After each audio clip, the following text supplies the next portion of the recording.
Hey, hi everyone. My name is Chandika. I am a principal DevOps engineer having 10 years of experience in the software industry. I'm currently working at Autodesk. I am going to be a part of this video series along with my fellow mates Ranjini and Vijay Lakshmi. Throughout the series, we are going to share few topics about the certified machine learning engineer by AWS. Thank you. Hi everyone, myself Ranjini. I work for Trellix. I have 15 years of experience. Along with my friends, I will also be talking about few of the topics from Machine Learning Engineer Associate. Thank you. Myself, Vijay Lakshmi. I'm working with CTS Tech as a technical specialist DevOps. I have over 12 years of experience.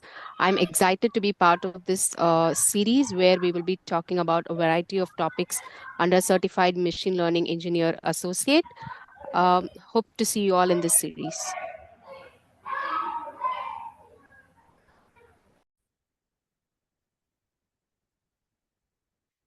Welcome to this tutorial series on the AWS Machine Learning Engineer Associate Exam Syllabus. Today, we are kicking things off with a quick overview of the key topics we will cover throughout.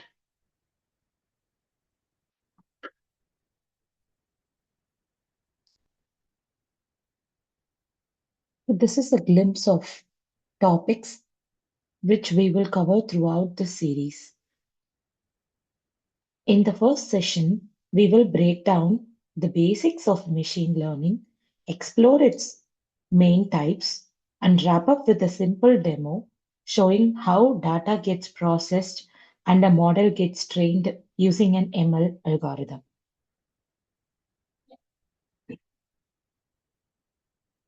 Machine learning is about teaching computers to learn from data instead of writing rules manually. Today, ML is everywhere, from predicting weather to recommending videos on YouTube. In this session, we will understand what ML is, its types, and how companies actually use it in real projects. What is machine learning? In traditional software, developers write rules. In machine learning, we give data and let the system learn patterns by itself.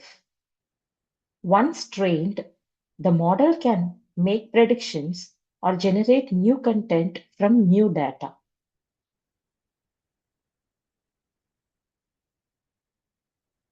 What's the difference between traditional programming versus machine learning? In traditional programming, if conditions change, developers must rewrite the code. In machine learning, when data changes, we simply retrain the model. This makes machine learning powerful for problems where rules are complex or unknown, like fraud detection or language translation. What is the role of machine learning in daily life? When Google Translate converts languages, machine learning is working behind the scenes. When Spotify recommends songs you like, it learns from your listening history.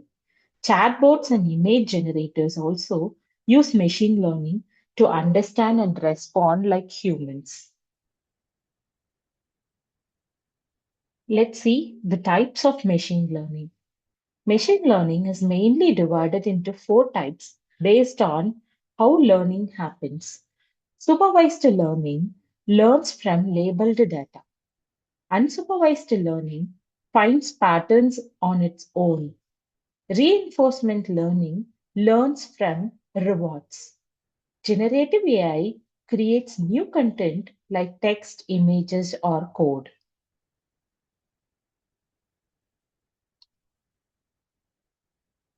Let's learn what is supervised learning. Supervised learning uses data where answers are already known. This is known as labeled data. The model learns from past examples and applies that learning to new data. This is similar to studying solved question papers before an exam.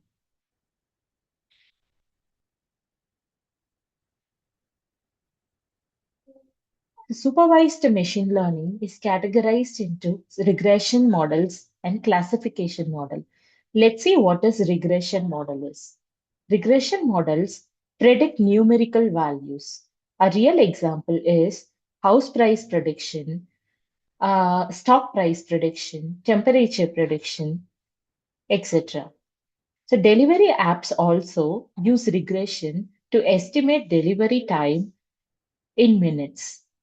Some of the commonly used regression models are linear regression, random forest regression, ridge regression, etc. Let's see the classification model.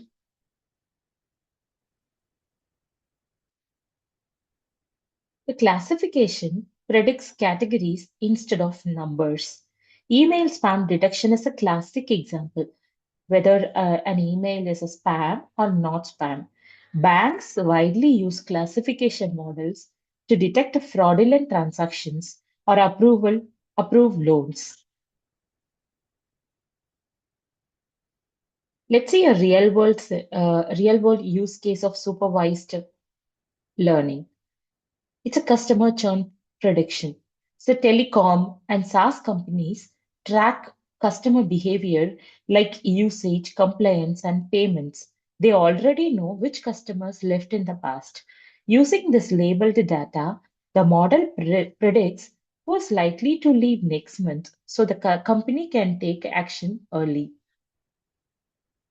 Let's learn what is unsupervised learning. In unsupervised learning, data has no labels or correct answers. The model discovers hidden patterns by itself. This is useful when we don't know what groups exist in advance.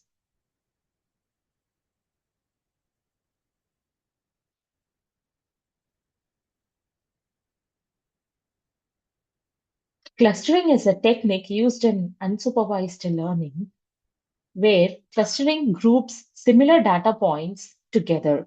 E commerce companies use clustering to group customers by buying behavior. Marketing teams then target each group with different offers. Let's see a real world use case of unsupervised learning, which is customer segmentation. Companies don't manually label customers as premium or budget. Clustering automatically groups customers based on their spending, frequency, and interest. This helps businesses personalize ads and recommendations. Then comes reinforcement learning.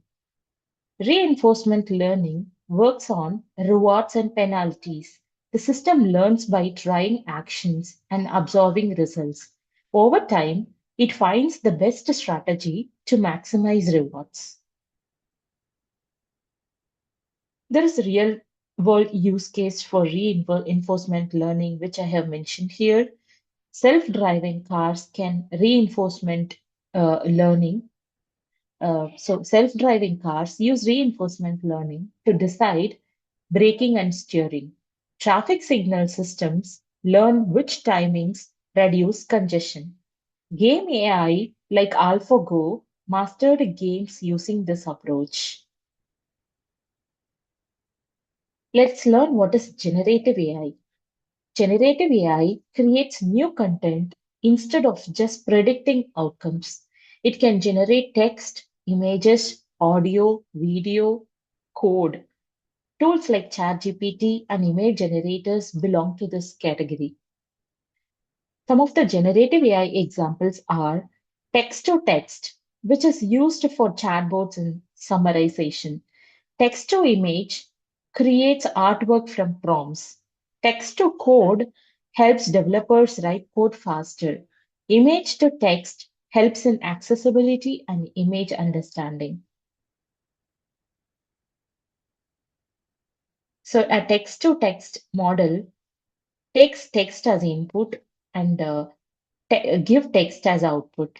Text to image takes text as input requirement and output as an image. Text to video takes text input and gives output as video. Text to code uses text as input and provide code as output. Let's see generative AI in the workplace. Developers use generative AI to write boilerplate code. Support team uses it to answer customer queries. Companies use it to generate documentation, reports, and knowledge articles. Let's see the difference between machine learning and generative AI. Machine learning predicts outcomes. Generative AI create content.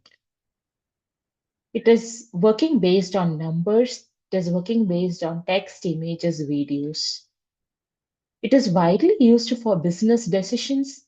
Generative AI is widely used for creativity and automation. ChatGPT being a popular tool, you all know about generative AI, which generates content. But machine learning is invisibly used by businesses for their business outcome.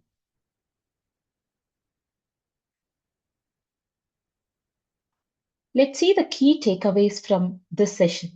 Machine learning learns patterns from data. Different machine learning types solve different problems. Generative AI is transforming how we create content. Machine learning is not magic, it needs good data and continuous improvement. With that being said, I am handing this session over to Ranjini. She will be showing a demo on data processing. Thank you so much.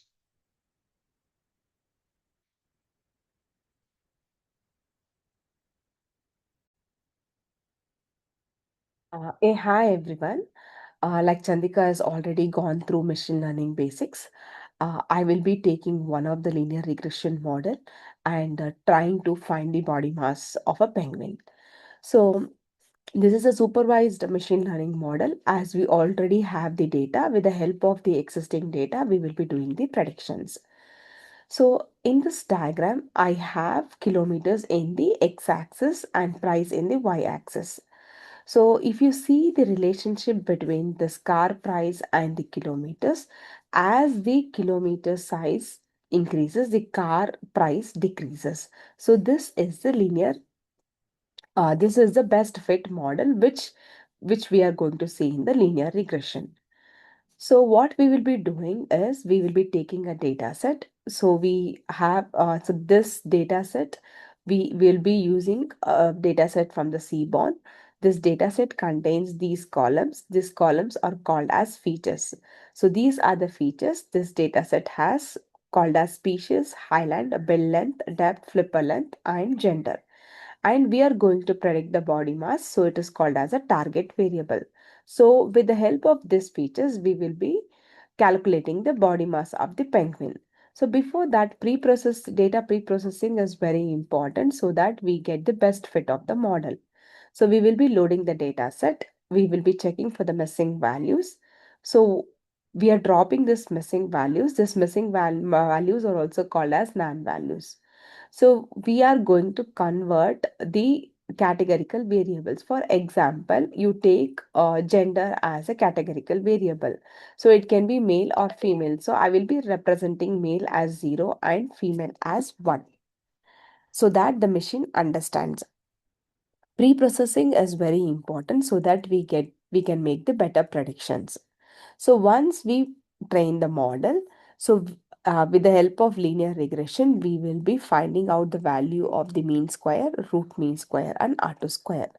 So let's see the demo of this data set.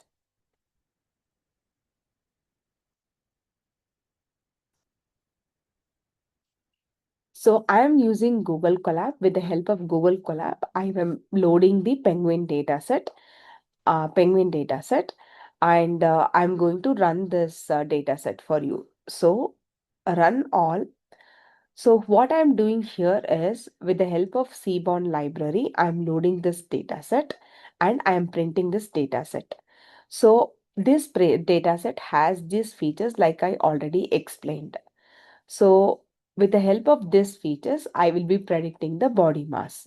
So if somebody is giving me all these values, I will be telling them what will be the body mass of the penguin in grams. So this data set has 7 columns and 344 rows. Now that I have loaded the data set, I am checking for the null values called as NaN values. So in this case, I'm dropping the NaN values. Now I have to find out the body mass. So body mass is going to be my Y, and I'm dropping that body mass feature from X. These are the numerical features which I have, and these are the categorical features I have. So I am splitting the data into train and test.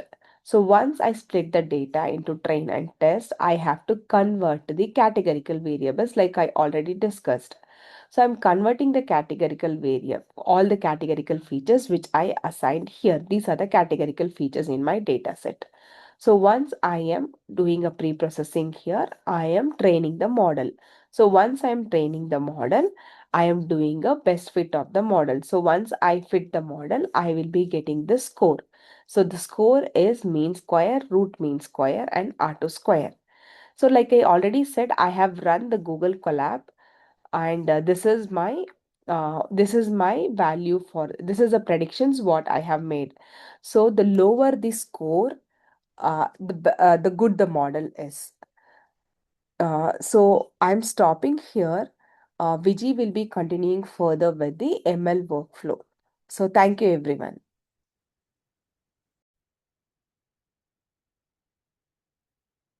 We have already covered on the basics of machine learning and a demo on the machine learning development process. For the next few minutes, we will discuss on experiment tracking. Machine learning is an iterative process. So each iteration is an experiment. Why do we need to track these iterations? Only when we track the iterations, we will be able to decide which run is producing the best model to solve our business problem. So what are the various stuffs that could be tracked is one is the parameter, the other is the metrics and the artifacts that each run of the experiment produces. Doing this manually will be really difficult and making comparisons for each of the run will be tedious. That's why we rely on experiment tracking as it helps automate this process for us. There are a lot of tools in the market to help us with the experiment tracking. We will go over a small demo using MLflow, which is one of the open source platform that helps in managing the ML lifecycle. Let's go to the demo. We'll be using the Google Colab notebook where we have used the Penguin regression model. So what I'm trying to do here is install MLflow and PyNgrok. So ngrok here I'm using because I want to expose my MLflow tracking server that I start inside my Colab notebook to a public URL that can be accessed from a browser. So I'm setting the auth token for ngrok. So it's you can just sign up in ngrok.com and create a free account and get the auth token. So it just looks like this in Grok. And if I go to your auth token, I'll be getting my auth token. It's good to have one created and generated so that you're able to run this on your own. So now I have the libraries installed for me. So this one, in case I have another run of MLflow, it will help me clear it. Then I am running the MLflow UI using NoHub and an ampersand at the end. So this process runs in the background and it lets me continue with my Collab notebook. So I've run it. Let me check on how I could connect. So we have the MLflow tracking server started, and I'm tunneling using ncrog. And if you can see, I've got the URL here. So let me open that.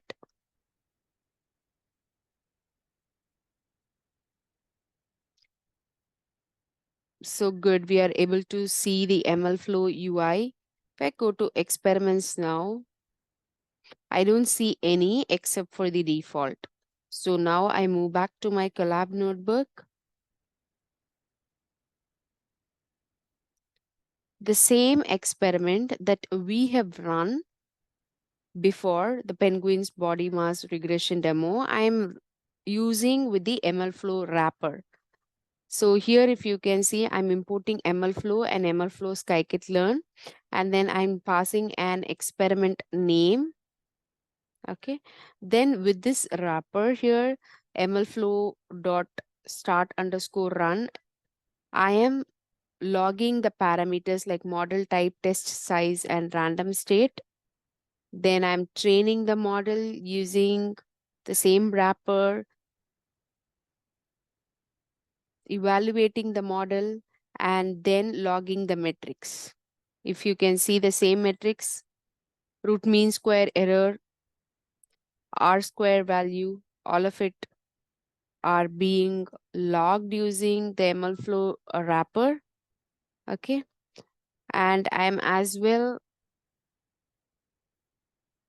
logging the model. Okay.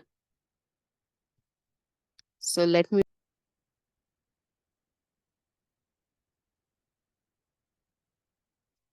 let this run. Okay, we could see that the run has completed. And if I go to the MLflow UI, we could see the experiment.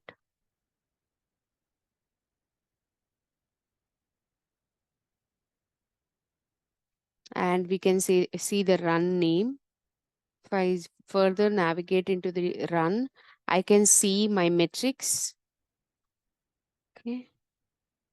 And a graphical representation, the artifacts that has been generated with the run. Okay. So this is a small demo of how an MLflow tracking server can be used in experiment tracking. For example, if I'm doing another run using a different algorithm, say a random forest algorithm for the same thing, and I'm logging more parameters based on my algorithm, and I'm running this.